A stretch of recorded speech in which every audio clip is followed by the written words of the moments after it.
I don't think it's true that you need belief in God to think that morality is objective, just as you don't need belief in God to think that mathematics is objective, for example, or the laws of logic.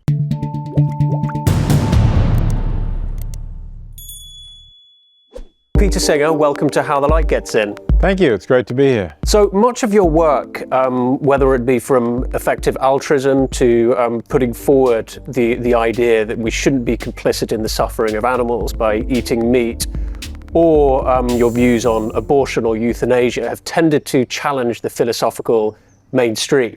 So over your long philosophical career spanning many decades, what do you think that philosophers have got wrong the most? Well, mostly I think it's the problems that they choose to work on. Philosophers, understandably, have a tendency to work on those problems that their colleagues are interested in, and particularly that will get published in the best peer-reviewed journals. And although there are some good peer-reviewed journals that do publish on applied ethics or practical ethics, that's generally not seen as the most prestigious part of the field to publish in. And so there's a lot of work that goes into things that I think are less important problems, less urgent problems than problems in ethics. And I'd like to see more philosophers focusing on those problems that make a difference to how we live, make a difference to the state of the world as it is, rather than things that are more narrowly of interest to a small number of their philosophical colleagues. And in various interviews, you've stated that you've moved from a position of moral anti-realism to a position of moral realism, namely the idea that there really are objective moral facts that exist out there, or some form of that. Could you explain what initiated this shift and what you mean by objective morality in that sense? Well, for many years I considered myself an anti-realist or a non-cognitivist, whatever you want to put it, somebody who did not think that there were objective truths in ethics. But I was always interested in the role that reason can play in ethics, and how is it that reason gets that influence on our ethical judgments, or that we feel it should.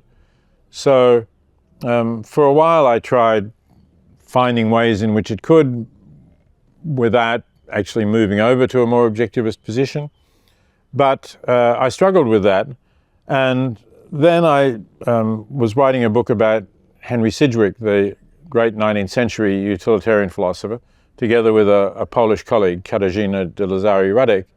And in working on Sidgwick, who was an objectivist in ethics, and who thought that there are some self-evident truths or axioms of ethics, I became persuaded, and Katarzyna, I think, helped to persuade me, that that is a defensible view, and that it can solve the problem of providing an objective foundation for ethics, one based on reason. And it seemed to me that was, in the end, more defensible than I had previously imagined it to be. So that's when I shifted from the anti-realist to the realist perspective. And to dig into what you mean by objective in this sense, because objective is defined differently by different people and philosophers at various points, but a common definition is true or false, independent of what humans think about it. But ethics is obviously some kind of human enterprise. So presumably, or an enterprise that includes sentient creatures as well. So presumably you're using objective in a slightly different sense from that? Not really. So ethics is concerned about both humans and other sentient creatures. They're the subjects of our ethical concern. But you've raised the question, where does ethics come from? And you say it's a human enterprise. But I'm not so sure about that, in that if there is a rational basis for thinking, for instance, that agony is a bad thing and that it's good to reduce agony, I would hope that any rational being, human or non-human, who understood what agony is, would agree with that judgment. So it may be true that on this planet only humans have a developed moral system and argue about morality. That surely is true. But because we have developed reason, and of course we developed reason for evolutionary advantages that it gave us, but because we have developed it, we have somehow cottoned on to something which there could be other beings in the universe who also understand, who don't have human origins. And I think that we are understanding something about the objective nature of ethics when we understand the rational foundation for it, which I claim, and some other philosophers claim, is something that any rational being would be able to appreciate. And so when someone would disagree with your views on abortion or euthanasia, do you think that there is some fact of the matter there? As in, do you think that they are objectively wrong about that in some way? Well, people could disagree with me on abortion in a variety of different ways. They could, for example, think that the fetus has a fundamental right to life. They might be misled by the fact that the fetus is biologically a human being, and their belief that all humans have rights, including a right to life, to think that therefore the fetus has a right to life. Now, firstly, I don't think that ethics really is grounded on rights. I think that rights have a role in ethics, but it's not the foundation of ethics.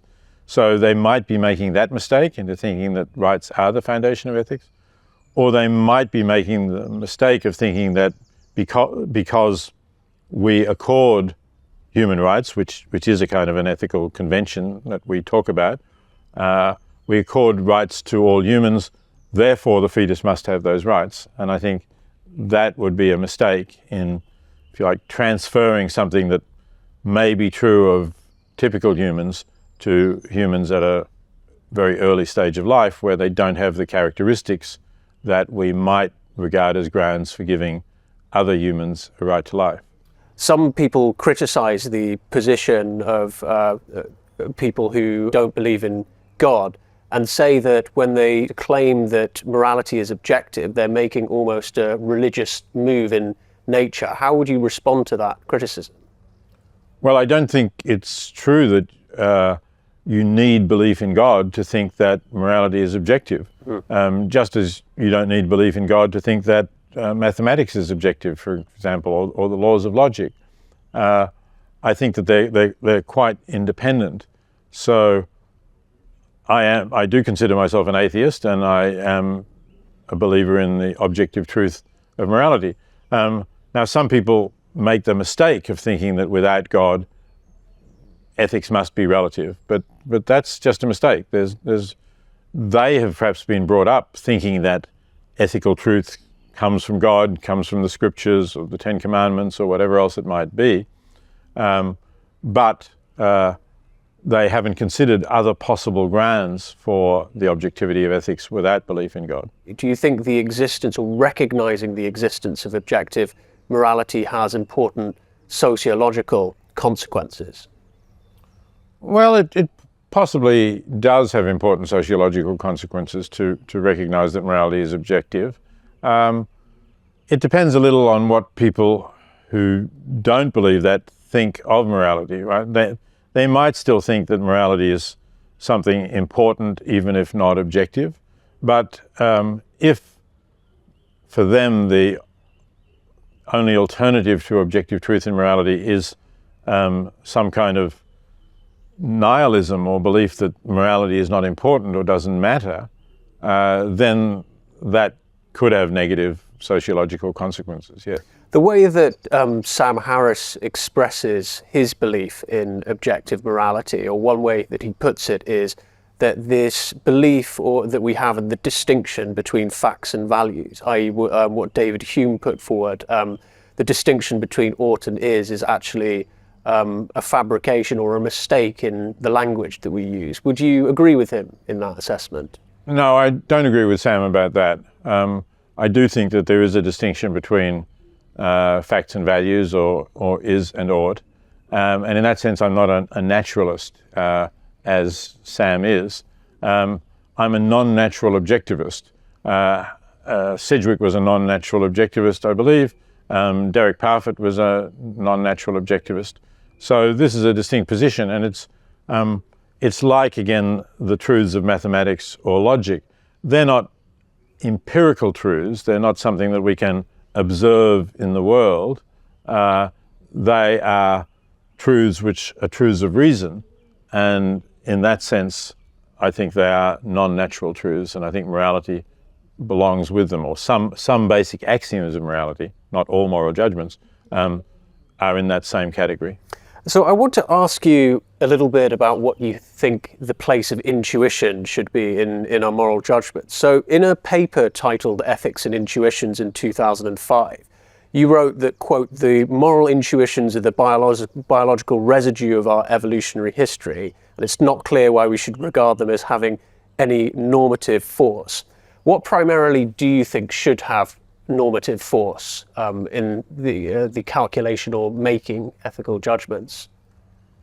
I think that what should have normative force is beliefs about the foundations of ethics, including the idea that, for example, the interests of strangers should count equally when we're thinking from a purely ethical stance with my own interests, unless I have some reason to believe that my own interests are significantly greater than their interests. But if they're similar interests, they should count equally. That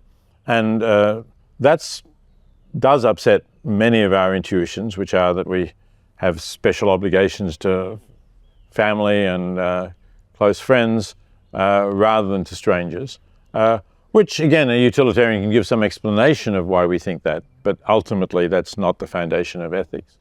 So I think we should be prepared to challenge a lot of widely held intuitions when working up from that rational foundation, we apply that to particular situations, and we can see that we are actually, that the right thing to do is something that is contrary to the intuitions that we have evolved to have when we were living in small-scale societies and when they helped us to survive and reproduce and helped our offspring to survive.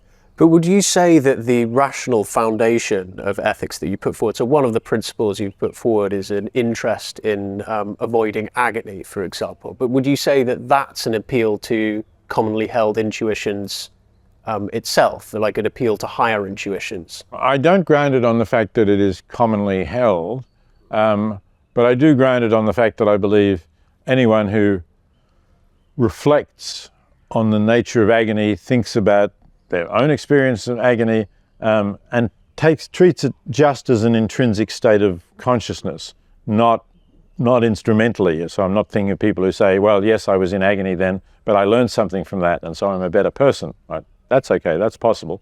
But to say that the agony in itself was not a bad thing, I think it's very hard to get people to reflect on what agony is and to make that judgments. So it's not just that it's widely held in the population, it's the difficulty of denying it when you clearly and calmly reflect on what it is. But would you not then say that the rational principle that one should avoid agony is somehow based on our evolutionary drive to want to avoid agony in that sense? I certainly think that our sense of pain has evolved to help us survive. Clearly, it's a warning signal against hazardous situations. But I think that's distinct from saying what it is that we are experiencing when we experience it. And that's examining it as a state of consciousness, not looking at its role in our evolution. Interesting. So would you say then that we should take intuitions almost completely out of ethics, and our intuitions, or trying to fold our intuitions into our theories, which is what thinkers tend to do quite a lot of the time?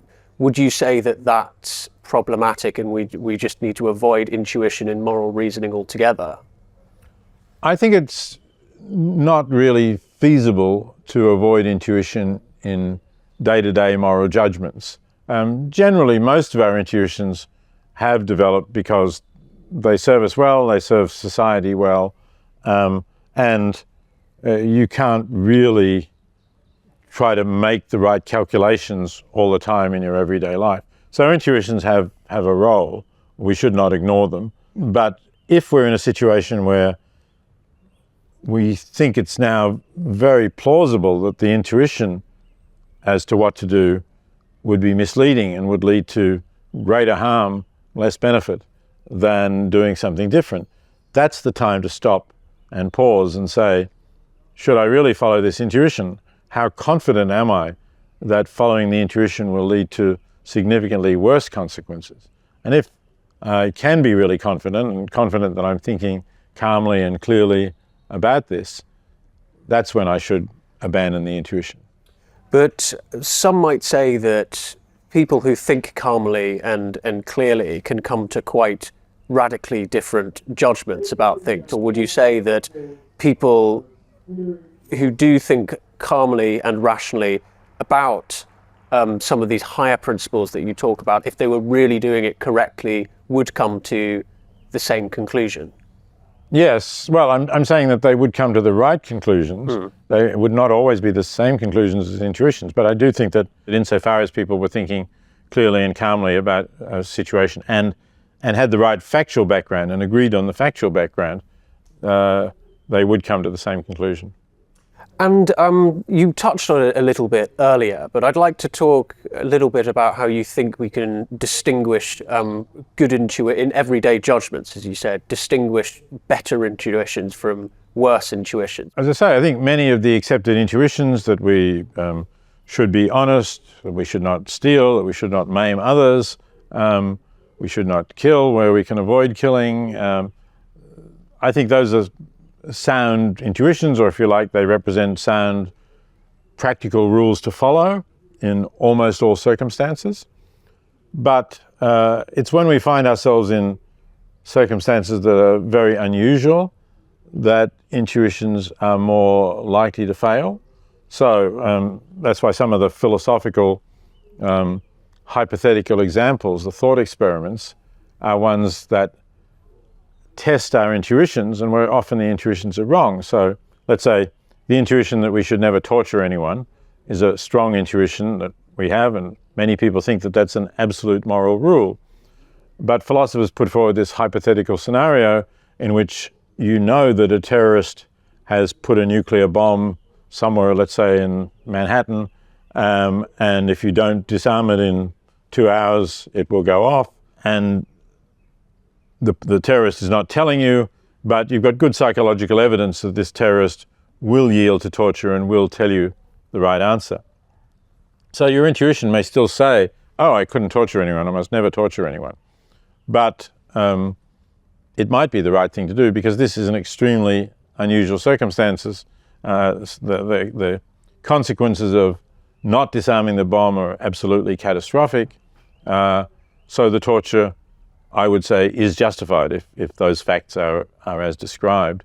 And that's therefore an intuition that we should set aside because of the fact that the intuitions have not developed for this kind of circumstance. They've developed to stop, let's say, prison guards abusing prisoners. And that's a good rule that we should have and should maintain. I want to go more into your practical ethics a little bit, but also your career publicly communicating philosophy. How do you think you do change minds, which you are trying to do with some of your work, of people effectively, and why do you think you've been successful in doing so?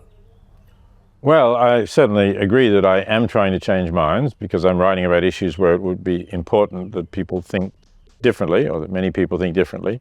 I have had some effect on people, clearly. I've not been as effective as I would like. That's also clear.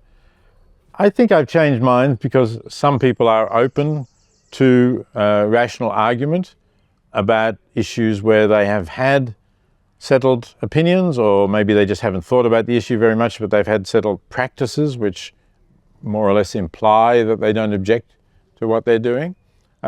And I think a good example of that is my arguments about animals, where a lot of people, and I include myself here until I was 24 years old, had not really thought about this as a serious issue.